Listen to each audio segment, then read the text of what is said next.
Hello students, welcome back to the channel of Trilok Sir Mathematics. So अब जो आपका quantitative aptitude का paper है उसको किस तरह से 2 आवर्स के अंदर इफेक्टिवली सॉल्व करना है यही मैं इस वीडियो में आपको बताने वाला हूँ।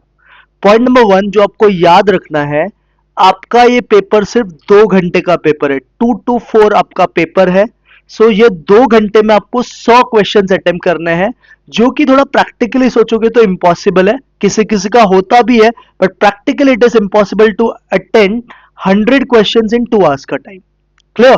सो आपको किन किन बातों का ध्यान रखना है वो समझो। जैसे ही आपको पेपर मिलेगा, पहली बात, इसमें कोई रीडिंग टाइम 15 मिनट्स का मिलता नहीं है।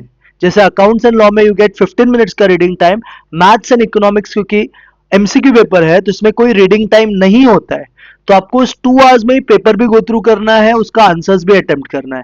तो जब भी आपको पेपर मिलेगा, सबसे पहले सॉल्व करने को स्टार्ट मत करो। पहले 2 मिनट 3 मिनट पेपर पूरा गो थ्रू करो। गो थ्रू करते करते जो भी थियोरी क्वेश्चन दिखा वहां पे डॉट मार्क करो, जो भी क्वेश्चन शॉर्टकट बेस्ड दिखा उधर भी डॉट मार्क करो, और पहले उन्हीं क्वेश्चंस को अटेम्प्ट करो। इससे होगा क्या, with in a stipulated time आपके बहुत सारे क्वेश्चन जो आपको पता है कि मुझे आता भी है और इजी भी है और टाइम कंज्यूमिंग भी कम है, वो पहले ही सॉल्व हो जाएगा। तो point number 1 I am very clear, पहले पेपर स्टार्ट होते ही पहले मार्क करो किस किस क्वेश्चन को आपको करना है जो शॉर्टकट और थ्योरी बेस्ड हो। सेकेंड, फिर सेकेंड टाइम जब आप रीडिंग करोगे, फिर आप मार्क करो वो क्वेश्चन जो थोड़े प्रैक्टिकल है, कैलकुलेटर पे सॉल्व करना पड़ेगा बट आपको आता है, तो वैसे क्वेश्चन मार्क करके उनको सॉल्व करने को स्टार्ट करो।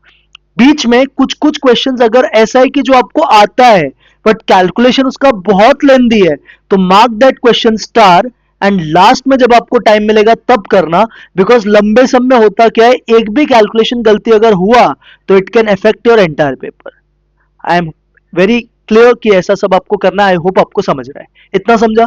नेक्स्ट चीज जो आपको ध्यान देना है, एलआर के पीछे सीधा भागने का ट्राई मत करना, एलआर किधर है एलआर किधर है, बिकॉज क्वेश्चन मिक्स्ड आता है बच्चा।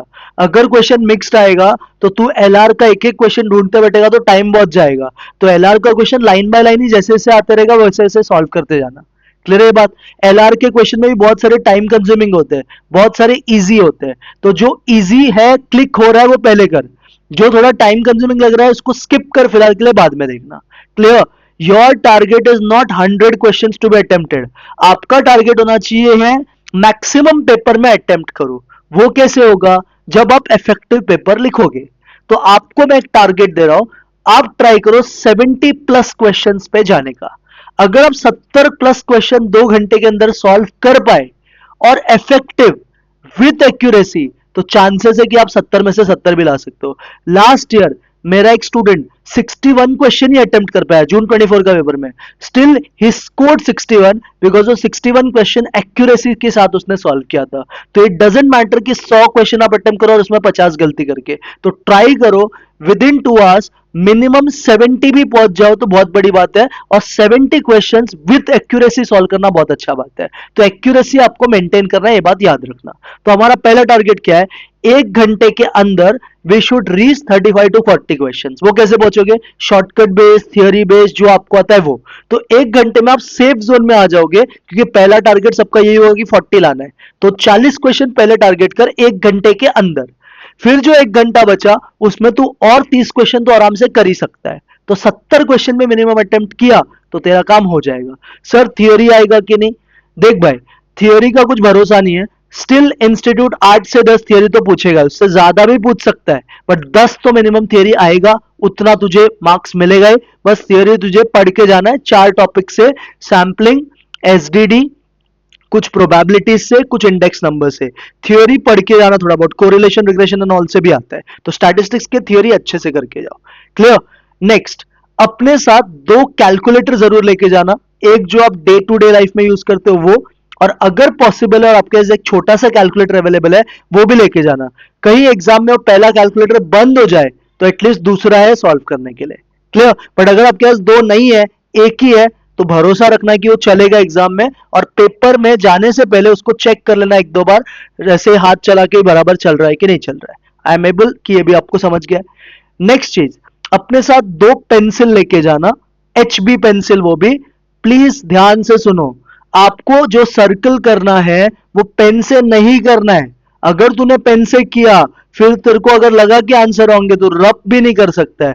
रब करने के लिए रबर और डस्ट जाता है आजकल, लेकिन स्टिल वो दाग बैठ जाएगा। तो ट्राई करना पेंसिल से ही ऑप्शंस को मार्क करो। एचबी पेंसिल लेके जाना, ड्राइंग वाला पेंसिल होता है, एचबी पेंसिल से ऑप्शन मार्क करो एंड सर्कल्स प्रॉपरली मार्क करो। क्लियर है? बाहर नहीं जाना चाहिए, एकदम प्रॉपरली, और एकदम डार्क भी मत कर, एकदम डार्क भी नहीं एकदम लाइट भी नहीं, जैसे नॉर्मल होता है वैसे सर्कल करने का। क्लियर है? एक ही ऑप्शन एक आंसर का करेक्ट हो सकता है, ये भी बात बता दूं। नेक्स्ट सुनो, नेक्स्ट दो पेन भी लेके जाना, ब्लैक पेन, ताकि आप बाकी का डिटेल्स एंड ऑल फिल कर सको जो दिया रहता है, and details please properly fill करना। नेक्स्ट बात, अगर सर पेपर में 6-7 क्वेश्चन मुझे टफ दिख गया तो मेरा बैंड वही बच जाता है, मुझे लगता है पूरा ही पेपर टफ है। ऐसा बच्चा होता नहीं है।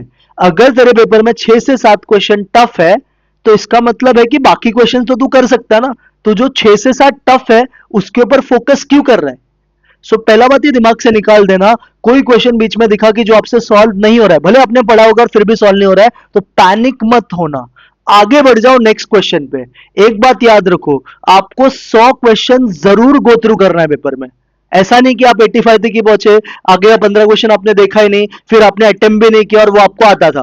तो पहला टारगेट मन में ये रखना कि यार पूरा पेपर देखना है, 100 का 100 क्वेश्चन मुझे देखना है, उसमें से क्या अटेम्प्ट कर रहा हूं मेरा मर्जी है, बट 100 क्वेश्चन तो मुझे जरूर देखना है। तो ज्यादा टाइम वेस्ट मत करना कोई ऐसे क्वेश्चन में जहां पे आप स्टक हो जाओ या जहां पे आपको आता ना हो। Move on to next question. देख, पूरा पेपर टफ नहीं आता है। हर बार के पेपर में, लास्ट ईयर अभी जून 24 का पेपर टफ था, लेकिन पेपर टफ होने के बाद भी 60 क्वेश्चन तो बच्चा अटेम्प्ट कर पा रहा था, तो 60 तक तो तू भी कर सकता है ना।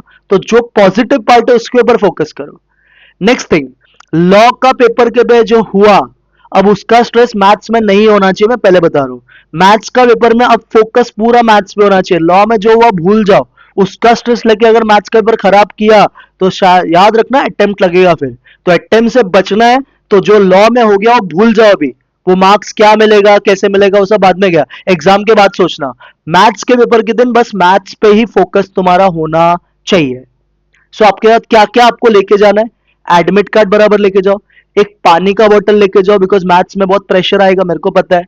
नेक्स्ट, प्रॉपर पेंसिल लेके जाओ, 2 पेंसिल, पेन लेके जाओ, एक वेस्ट वॉच अगर पॉसिबल है तो लेके जाओ, बिकॉज मैथ्स 2 घंटे का पेपर है तो टाइम पे भी एक नजर आपको रखना पड़ेगा, तो एक वेस्ट वॉच लेके जाओ। एंड आपका जीवन साथी जो आपको पता है कि मैथ्स के पेपर के टाइम होना बहुत जरूरी है, वो है कैलकुलेटर।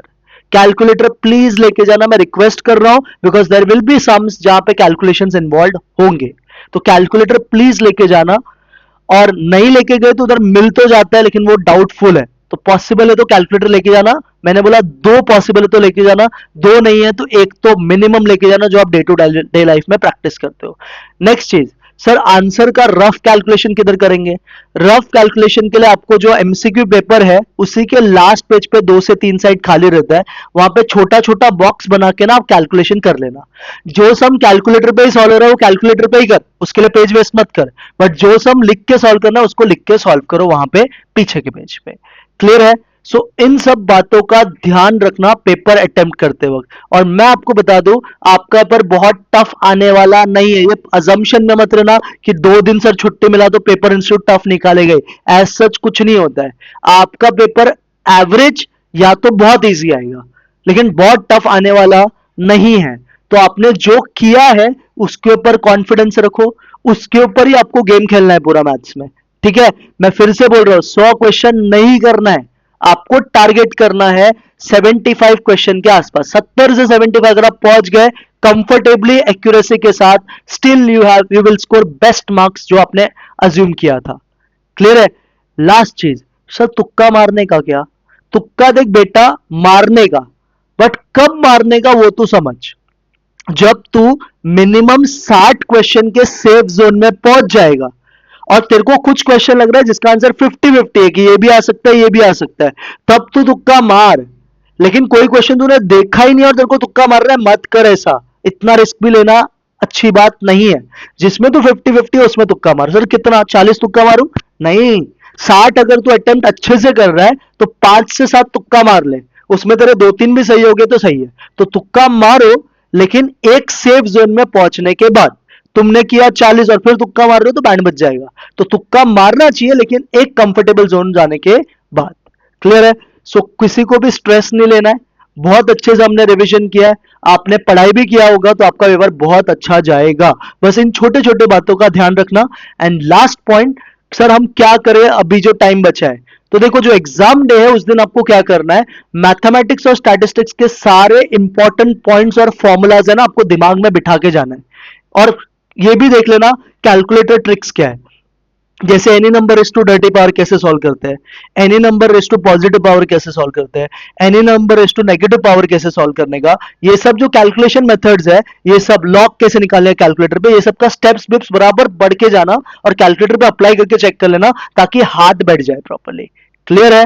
सो आपको स्ट्रेस लेने की जरूरत नहीं है, आप बहुत काम डाउन रहो, रिलैक्स्ड रहो, आपका पेपर बहुत अच्छा जाएगा, ये मैं आपको प्रॉमिस कर रहा हूं। बस आपको डरना नहीं है, आपको पेशेंस रखना है, और जो भी चीज मैंने बोला, पेपर में 6-7 क्वेश्चन टफ आने से पेपर बहुत डिफिकल्ट है ऐसा होता नहीं है। There is also 93 question in that, focus on that part. Clear everyone? I hope आपको समझ गया पेपर अटेम्प्ट कैसे करोगे। तो within 1 hour 40 question should be your target, 35 to 40। Next 1 hour 30 question should be your target. 65-70 जितना कर पा रहे हो तो तुमने बहुत अच्छा पेपर लिखा है। उससे ज्यादा सर और अच्छी बात है, बट एक्यूरेसी मेंटेन करना जरूरी है। शॉर्टकट्स पहले, थ्योरी क्वेश्चन पहले, एलआर के क्वेश्चन जो आते हैं इजी है फटाफट पहले वो करो, जो डिफिकल्ट है बाद के लिए रखो, जिनके कैलकुलेशन डिफिकल्ट है बाद के लिए रखो, जिसमें 50-50 है बाद में करो, कोई क्वेश्चन बहुत टफ लग रहा है स्किप करके आगे बढ़ जाओ, तब जाके आपका paper effectively with in 2 hours complete होगा। एंड एग्जाम में तुम अगर कहीं अटक गए, 1 मिनट के लिए आंख बंद करो, मेडिटेशन करो और मेरे को याद करो, क्योंकि मैंने तुमको पढ़ा है तो तुमको सब चीज याद भी आएगा। सोचो सर ने आपको क्या क्या चीज बोला था, मैंने आपको कितना पॉजिटिव मोटिवेट किया है, वो सब चीज एग्जाम में सोचना, आप आगे बढ़ जाओगे और आपका पेपर अच्छा भी जाएगा। आई होप आपको ये बात समझ में आया है मेरा, आप सब अच्छा परफॉर्म करोगे। मैं विश और प्रे करूंगा आपके लिए कि आप सब अच्छा मार्क्स लेके आओ। And all the best for your exams, do well. कोई भी तरह का प्रॉब्लम हो अब भी मैं आपके साथ हूं, आप मुझसे शेयर कर सकते हो। क्लियर? अब हम मिलेंगे नेक्स्ट वीडियो में, तब तक के लिए bye, take care and do well.